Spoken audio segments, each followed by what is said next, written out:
Hey YNR fans! Waving hand, welcome to YNR Trends, your go-to spot for the juiciest Young and the Restless updates, shocking spoilers, and all the drama you can't stop talking about. From surprise returns to scandalous twists, we break it all down for you, every day. So grab your coffee, hit that subscribe button, and let's dive right into Genoa City's hottest gossip. According to spoilers for the upcoming 3 weeks of The Young and the Restless, August 11th to 29th, Kane Ashby will turn down Victor Newman's proposal while Kyle Abbott works on a love fix-it and Sharon Newman notices warning signs. Claire Newman will make the decision to stop allowing Audra Charles to produce so much drama during the week of August 11th to 15th. Claire will respond boldly after witnessing Audra kiss Kyle. Audra may soon be burned because she has been playing with fire. Audra would find it difficult to defend herself because Claire might be the one to ensure Nate Hastings is aware of all the activities his girlfriend has been involved in. If Nate receives updates, he will have several reasons to snap, including Audra's kisses with Kyle and her involvement in Victor's scheme of romantic ruin.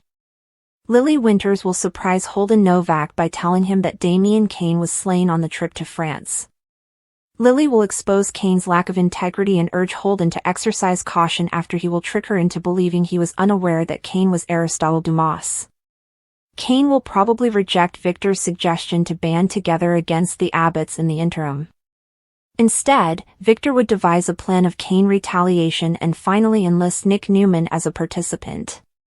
Additionally, Nick will have a significant tantrum in which he will be very angry with Billy Abbott. Billy should prepare himself for the criticism if he intends to support Kane, even if he will only be acting in this way to keep Jabot safe. Jack Abbott will respond to a compelling invitation. Jack will finally focus on Lily Winters and a big pledge, even if Kane calls him in for a business meeting. Kane may promise to go to any lengths to let Lily realize that he still feels like he belongs with her. Christine Blair and Danny Romalotti will require assistance because their wedding is approaching. Christine may be able to lock in her matron of honor by turning to Lauren Fenmore Baldwin. Regarding Danny, he may have Daniel Romalotti Jr.'s assurance that he will perform the obligations of best man. Daniel will also discuss with Danny the complexity of the situation and his romantic interest in Tessa Porter. It appears that Sharon may notice some red flags regarding Nick's activities across town. Will Sharon be concerned that Victor will turn Nick against him? According to YNR teasers, the Newmans will have some dangerous intentions over the week of August 18th to 22nd, but Victor will ultimately rely on defeating Kane. Lily's job may turn out to be more challenging than anticipated as she attempts to gather intelligence while playing Kane. Lily's genuine affection for Kane may interfere with her objectives and serve as a reminder of their past love. After all of the Audra chaos, Kyle might have a difficult time getting Claire to trust him once more. Claire will have to determine whether they can move past everything that has happened after Kyle repairs the damage and possibly makes a big gesture. The week of August 25th to 29th is when Billy's insider plan might become more complex. What would happen if Kane discovered Billy's scheme, or worse, if he persuaded Billy to turn against Jack in his own family business? Jack will make an effort to have faith in Billy, but this could go horribly wrong. However, as Diane Jenkins Abbott will want to make up for their cancelled honeymoon plans, Jack will eventually find time for romance. Mariah Copeland may also experience some new difficulties as a result of the memories that are plaguing her. Would Mariah eventually notice Daniel flirting with Tessa and question whether her wife is moving on? In any case, according to spoilers for The Young and the Restless, there will be some significant changes over the course of the next 3 weeks, so keep an eye out. It had nothing to do with the weather, yet there was an unsettling cold in the morning air in Genoa City. Kane Ashby was standing in the corner of society, drinking a cold cup of coffee. The caffeine wasn't why he was here. In Kane's experience, a summons from Victor Newman was never taken lightly, which is why he was present. A message with a straightforward time and location had previously been slipped to Victor by his staff. The traditional Newman approach, without any justifications or politeness. Kane looked to the back, where the man himself appeared, sharp-eyed and immaculately dressed. In spite of himself, Kane complied with Victor's request to follow him to a private booth. Victor didn't spend any time. Leaning closer, he outlined a plan in that low, authoritative voice that had caused even the hardest men to falter. It was deliberate, cold, and purposeful. It was meant to completely remove Damien's influence while strengthening Victor's own hold on the situation. Kane listened silently as each statement made his jaw tighten. Although the suggestion was clever, almost graceful in its brutality, Kane was unable to accept it. Knowing full well that it would irrevocably ruin Damien's life, Victor wanted him to lay a trap, entice him in, and deliver him directly to the legal team at Newman Enterprises. Kane was aware of Damien's transgressions, but this was unique. Victor Newman's justice was fast, unforgiving, and uncompromising. When Victor finally ceased talking, Kane put down his coffee and inhaled deeply. "No," he stated bluntly. More weight than the clatter of silverware or the hum of other conversations, that one phrase seemed to linger in the air. Unaccustomed to hearing defiance without a struggle, Victor's eyes narrowed a little. With tact but firmness, Kane clarified that he would not be a pawn in anyone's fight, not even Victor's. "You do it yourself if you want him gone," Kane remarked. "I'm not your hitman." He got up to go, but Victor's words stopped him in his tracks. "Be careful, son. It's not always the best idea to walk away from me." Kane didn't look back. "Perhaps not." He left after saying, "But it's the right one for me." He felt the weight of what he had just done as well as the odd relief that came from not selling his soul. Kyle Abbott was dealing with his own dilemma across town, but it didn't resemble a business chess match. Summer's persistent suspicion, Audra's icy distance, and a string of poor choices he was unable to fully reverse left him in a mess. However, Kyle was incredibly resourceful and thought he had managed to make amends, at least with one individual. He had meticulously arranged a low-key evening, including the wine and music. His goal was restoration, not romance in the conventional sense. Even if it was just to avoid the cold looks during the co-parenting conversations, he wanted to make amends with Summer. Kyle greeted Summer with a friendly grin and a table set in his apartment when she arrived, wary and obviously anticipating a confrontation.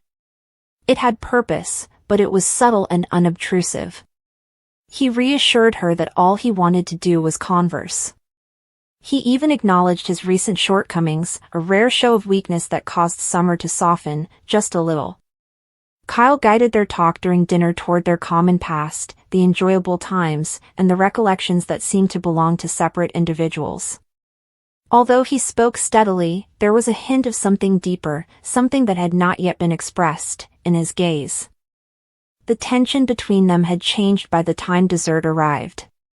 Summer's barriers weren't as high, but she wasn't exactly grinning. And Kyle was aware that he had sown the first seed of something that might sprout again, in the subtle way that people are aware of such things. No one else seemed to notice the storm that Sharon Rosales was watching develop. She had always had keen intuition, particularly about the motivations of others, and lately, the small things had been screaming at her. Instead of a single dramatic event, there were several subtle but troubling clues, a text on Nick's phone that he dismissed as nothing, a conversation that was interrupted when she entered the coffee shop, and the way some names kept coming up in whispers she wasn't supposed to hear. Red flags didn't just appear in Genoa City, as Sharon had discovered long ago. She initially attempted to ignore it. Managing Crimson Lights and watching over Mariah and Tessa while they dealt with their own difficulties was enough for her. However, as she was locking up the coffee shop late one night, she noticed a figure outside, someone hovering just outside the light's edge. The person turned and hurried away as soon as their eyes met. The hair on the back of Sharon's neck stood on end. Though her intuition told her otherwise, she assured herself it was probably nothing. And she paid attention to what her instinct told her. When she heard a heated conversation between Chance and a police contact in the corner of society, her suspicions were only heightened. She caught enough to realize it was about a case involving people she knew too closely, even though they didn't see her. She held off on pressing chance until later, but he responded with the cliched "it's under control," which she knew was anything but.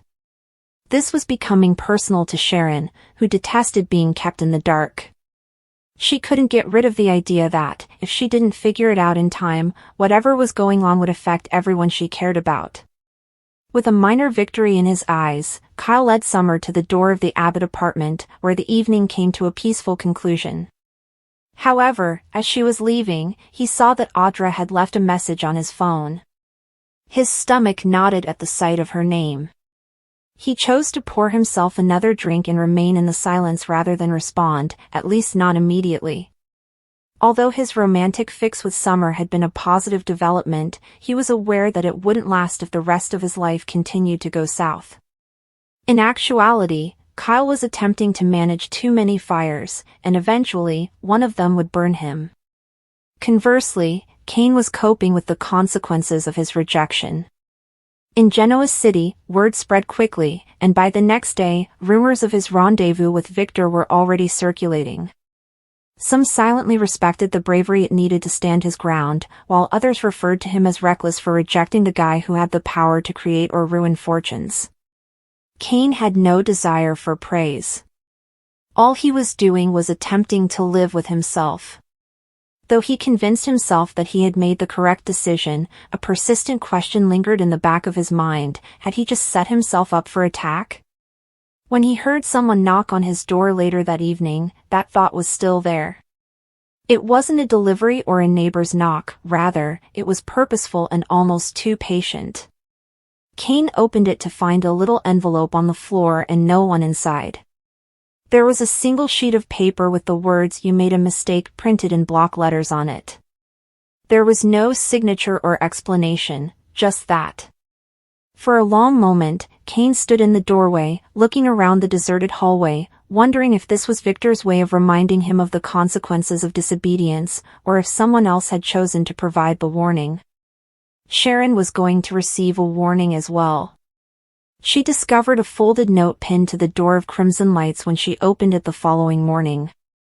It wasn't particularly menacing, but it was unnerving: "Be careful who you trust." Like Kane's, it had no name and no context. She looked around, her heart pounding, but there was no sound in the street. It might have been a practical joke. Or perhaps it was the beginning of something she had been afraid of. In any case, she wasn't going to overlook it. None of them could yet see the full picture, but the ripple effect of all these whispered warnings and subtle maneuvers was beginning to connect. Every rope Victor pulled, or didn't pull, had a purpose, as he observed from the shadows. Though he may have created a larger disaster, Kyle believed he was repairing a personal bond. Kane was beginning to understand that abandoning Victor's plan did not mean abandoning the risk, and Sharon was spotting the hints that no one else wanted to see. Nobody was able to sit out for very long in Genoa City since the game was always bigger than you anticipated. The young and the restless frequently experiences tremendous drama, emotional upheaval, and surprising alliances as a result of its complex web of relationships and power battles. One such plotline centers on Victor Newman's most recent strategic move, which encounters opposition from Kane Ashby, an unexpected source. In the meantime, Sharon Collins continues to display concerning behavior that raises concerns among her closest friends and family, and Kyle Abbott gets caught up in a romantic predicament that could upend his meticulously planned existence. A gripping examination of loyalty, love, and mental stability in the competitive environment of Genoa City is produced by the interweaving of these three narrative threads: Kane's disobedience, Kyle's romantic fix, and Sharon's unpredictable behavior. Manipulation is nothing new to the patriarch of the Newman family, Victor Newman. His schemes are frequently ambitious and intended to outmaneuver his opponents, preserve his legacy, or consolidate power. He expects obedience, or at least grudging surrender, when he lays out his new plan, which probably involves corporate takeovers, family domination, or a personal grudge. But Kane Ashby, a figure who frequently functions on the fringes of powerful figures, shocks everyone by flatly refusing Victor's offer. Kane is not usually shown as Victor's direct enemy, thus this defiance is noteworthy. His reluctance points to a change in his personality, a renewed determination to defend himself against one of Genoa City's most powerful individuals. Cain may have been rejected for a variety of reasons. Maybe he has personal interests that clash with Victor's plans, or perhaps he is tired of being a pawn in other people's games. In any event, his choice has repercussions throughout the story, making other characters reevaluate their own partnerships and tactics. Because Victor is not used to being questioned, he can react negatively, which could lead to a heated argument. Cain's defiance also begs the question of whether his future will be more aggressive and independent or if Victor's eventual countermove would force him back into servitude. Kyle Abbott is involved in a romantic dilemma that threatens to shatter his meticulously preserved facade, while Cain struggles with outside forces. The son of Diane Jenkins and Jack Abbott, Kyle has always been a figure caught between desire and obligation. His relationships are frequently hampered by unresolved emotional baggage, personal ambition, and familial expectations. Kyle finds himself in a romantic fix in this specific plot, where his obligations and his emotions are at odds. Perhaps he is caught between two potential love interests, or perhaps outside factors are putting his current relationship to the test. Family conflicts between the Abbotts and the Newmans could be the cause of Kyle's strained relationship with Summer Newman. Or he may be struggling with repressed feelings for a past girlfriend, which would make him reevaluate his present obligations. Regardless of the details, Kyle's love difficulties reveal his inner turmoil, his need for fulfillment versus his sense of duty. Additionally, this plot reflects the show's larger themes, especially the notion that love in Genoa City is rarely simple. Kyle's situation highlights how difficult it is to discover true connection in such a poisonous environment, where relationships are frequently weaponized and used as instruments for coercion or manipulation. His attempts to work over this romantic fix will probably uncover more nuanced aspects of his personality, including strengths and weaknesses that haven't been completely examined. In the middle of these internal conflicts, Sharon Collins keeps acting in ways that worry her friends and family. With a history of emotional instability, mental health issues, and moments of extreme fortitude, Sharon has long been one of the most nuanced characters on The Young and the Restless. Her behavior in recent episodes has raised red flags, which are minor but troubling indications that she might be relapsing. These warning signs could show up as a relapse to self-destructive behaviors, abrupt mood changes, or inconsistent decision-making. Sharon's present behavior is especially concerning because of her history of being manipulated by others and her struggles with bipolar disorder. Her closest friends and family, like Nick Newman, Ray Rosales, or Mariah Copeland, might be caught between helping her and stepping in before she loses it. In a soap opera setting, where personal difficulties are frequently exaggerated for dramatic effect, Sharon's plot offers a moving examination of mental health. Beneath the elevated emotions, though, is a common struggle, the difficulty of preserving stability in the face of both internal and external demands. Although Sharon's red flags draw attention to her vulnerability, they also show how resilient she is. It remains to be seen if she will fight her demons or give in to them, but her path will undoubtedly be tense and emotionally complex. A rich tapestry of conflict and character development is produced by the interaction of these three storylines: Cain's rejection of Victor's scheme, Kyle's love anguish, and Sharon's troubling behavior. Power dynamics, the intricacies of love, and the vulnerability of mental health are just a few of the aspects of the human experience that are examined in each story thread. The central topic of control, or the absence of it, is what unites them. Victor's dominance is called into question by his inability to manage Cain, Kyle's romantic fix reveals his lack of self-control, and Sharon's warning signs point to a loss of mental control. These difficulties are relatable because they reflect uncertainties in real life, but in a more dramatic way. The high-stakes setting of Genoa City, where every choice has consequences and every secret has the potential to ruin lives, intensifies the characters' journeys. Because it is an uncommon instance of disobedience against Victor's oppression, Cain's defiance is especially fascinating. Victor is a character that enjoys being in charge, and his schemes are carefully thought out to guarantee his domination going forward. The established power structure gets upset when a figure like Cain, who has frequently been marginalized or manipulated, challenges him. This act of defiance might encourage others to oppose Victor as well, which could cause Genoa City's dynamics to change more broadly. Understanding Kane's reasons for turning down Victor's proposal is essential to comprehending the ramifications of his choice. His rejection may indicate a renewed sense of integrity if it stems from moral objections. It may open the door to more intrigue if it is motivated by covert alliances or personal grudges. In any case, his behavior compels the viewer to re-evaluate his place in the story. Is Kane becoming a more important character, or is this just a brief act of rebellion that Victor will put an end to? His future is uncertain, which heightens the plot and keeps viewers interested in what will happen to him. Conversely, Kyle's romantic fix digs into the show's emotional heart. Love triangles, forbidden relationships, and heartbreak are common in soap operas, and Kyle's situation is no different. His battle to strike a balance between his obligations and his heart's wants highlights a common human experience, the tension between our appetites and our moral convictions. Whether it's his turbulent romance with Summer, his complex connection with his parents, or his friendships that have developed into rivalries with other Genoa City residents, Kyle's character has frequently been characterized by his relationships. These relationships will probably be put to the test further by his present romantic predicament, which will force him to face up to painful realities about both himself and the people he cares about. The way this plot is resolved may have long-term effects on the Abbott family as a whole, not just Kyle. He may get estranged from his loved ones if he puts passion before duty. Resentment and inner pain may result if he represses his emotions for the sake of appearances. In any case, his romantic fix serves as a springboard for a more thorough examination of his personality.